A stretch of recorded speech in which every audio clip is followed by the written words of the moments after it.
Hi, this is Tim Trevathan with Tim Trevathan Homes and Keller Williams Realty, and today we're going to talk about the pros and cons of living in Suwanee, Georgia. Now, if this is the first time that you've come here to my channel, be sure to subscribe because I cover all kinds of content related to the real estate market here in Atlanta, especially in the North Atlanta metro area. Also, check out my next video after this, which is the 10 things that you can do in Suwanee, Georgia, so that you can get to really explore more of the city of Suwanee here in Gwinnett County. Suwanee is a city of almost 21,000 people located along the northern edge of Gwinnett County, located just south of Sugar Hill and north of Duluth. Suwanee is thriving. Over the years, it has transformed from a sleepy bedroom community with glimpses of its rural past to a lively suburban community with an active town center. Between the 2010 and 2020 censuses, Suwanee's population grew 35.4%, thanks in large part to a focused redevelopment and revitalization effort. Lifestyle website niche.com has ranked Suwanee as the 10th best suburb to raise a family in Georgia, and also top 10 for suburbs with the best public schools in Georgia. Let's jump right into it. Pro number 1, Suwanee Town Center. The Suwanee Town Center is undoubtedly one of the best things Suwanee has to offer its residents. This live, work, play area offers a variety of dining and shopping options to residents who live in one of the walking distance townhomes or single family home communities, and driving distance residents also come to the town center to shop, eat, and enjoy concerts and other events hosted by the city in Suwanee's amphitheater. We'll talk more about town center specifics in a future video, but easy access to the Suwanee Town Center is easily a top pro on the Suwanee pro and con list. Suwanee considers the town center a community front yard, and I'd say that is a great description of this well-designed area. Con number 1, affordability.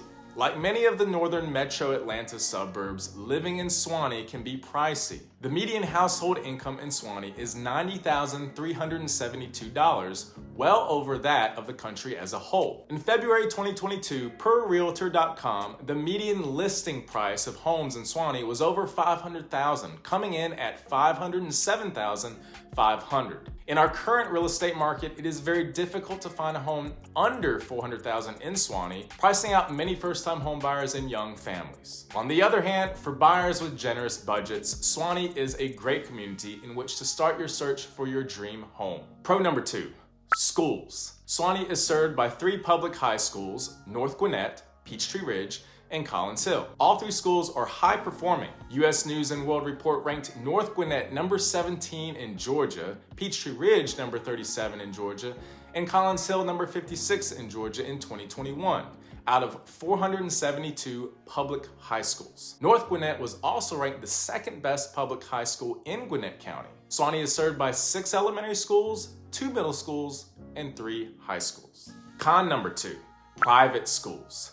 While Suwanee is known for its great public schools, some families prefer to go to the private school route. Unfortunately, it may be a bit of a drive. While there are several private preschool options, there is only one private Christian K-12 option in Suwanee, one private Christian K-8 option specializing in dyslexia, and one Montessori school serving students through age 9. If you're looking for other private school options, you'll have to look outside of Suwanee. Pro number 3, parks and Greenway. Suwanee is served by the wonderful Gwinnett County Parks and Recreation Department, and by its own robust park system, there are 3 Gwinnett County parks in the Suwanee area and 8 city-run parks. The Suwanee Creek Greenway is a hard surface trail running 4 miles through the middle of Suwanee, connecting Suwanee Creek Park to George Pierce Park. I don't have time to go into all the details in this video, but these parks offer Suwanee residents playgrounds, hard surface trails, pavilions and picnic areas, open green space, disc golf, an orienteering course, a community garden and public orchard, basketball courts, a skate park, and more.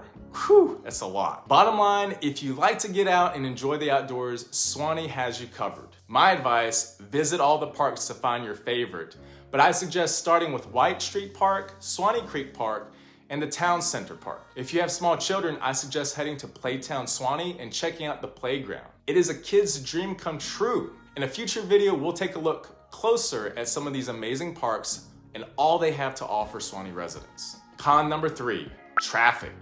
It goes without saying that traffic is a downside in living in any metro Atlanta suburb, and because Suwanee is directly south of Sugar Hill and Buford, many of their residents pass through Suwanee on their daily commute and add volume to Suwanee's roads.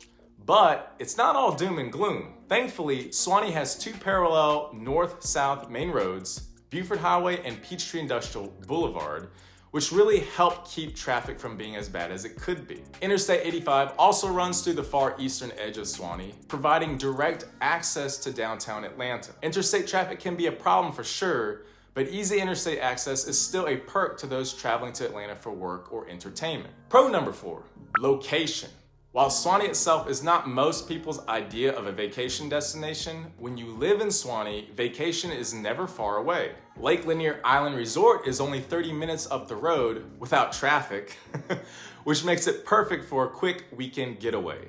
The mountain towns of North Georgia are under 2 hours away, making them a popular place to own a second home or just escape town for the weekend. Chattanooga, Tennessee is 2 hours away, and Asheville, North Carolina is just under 3 hours away, giving you all sorts of awesome vacation destinations within an easy drive after work on a Friday afternoon. The best part is you'll be headed against traffic towards all of them. Con number 4, location.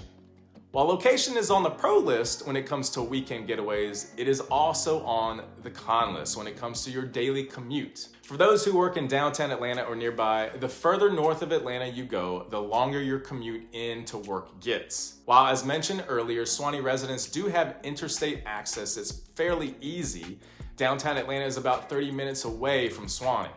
That doesn't sound far, but the volume of traffic can easily turn that 30 miles into a 45 to 60 minute commute. Unfortunately, mass public transit is lacking in the metro Atlanta area. There are MARTA buses that will take you into the city, but you still must drive to the park and ride lot. The nearest lot is about 13 miles away from the heart of Suwanee and can easily be a 20+ minute drive. But driving to a lot and then taking the bus can be a great way to redeem some of your commute time by working or relaxing as you ride into the city. Moral of the story, if you can head towards Atlanta, either before or after the bulk of the rush hour traffic, you'll spend a lot less time in your car or on the bus. Con number 5, weather. If you have your heart set on mild winters and hot, humid summers, then you have come to the right place.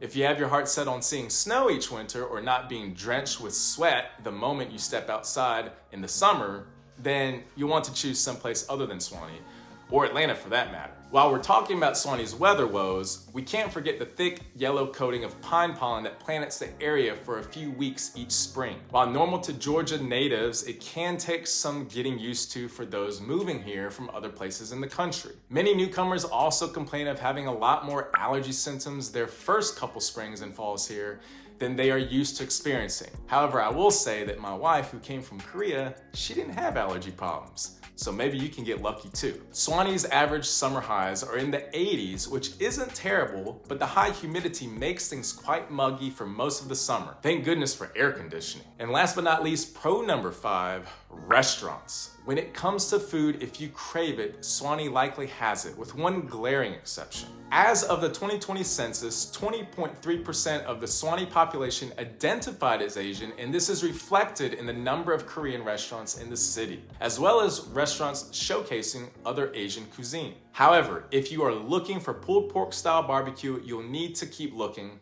To the best of my knowledge anyway, because as of this filming, there are 0 barbecue restaurants in the actual Suwanee city limits. All is not lost though, as there are 2 barbecue restaurants with a Suwanee address, just barely, as they are on the very edge of Suwanee territory, but do let the Suwanee address claim some pulled pork deliciousness, even though they aren't in the city itself. But if you want pizza, a burger, Italian, Korean, Chinese, Japanese, Mexican, or fast food, Suwanee has you covered. In summary, Suwanee is hands down an awesome place to call home. Sure, traffic is a bummer, homes can be pricey, private schools are scarce, and summers are hot and humid, but Suwanee has so much to offer, and those pros of Suwanee living make up for the relatively few downsides of living here. From the active town center to the numerous parks and trails, to the great public schools and plenty of restaurant choices, especially Asian dining options, I don't think you'll at all regret choosing Suwanee as your home. Again, if you like this video, make sure to subscribe to my channel and click the like button, and also check out my next video about the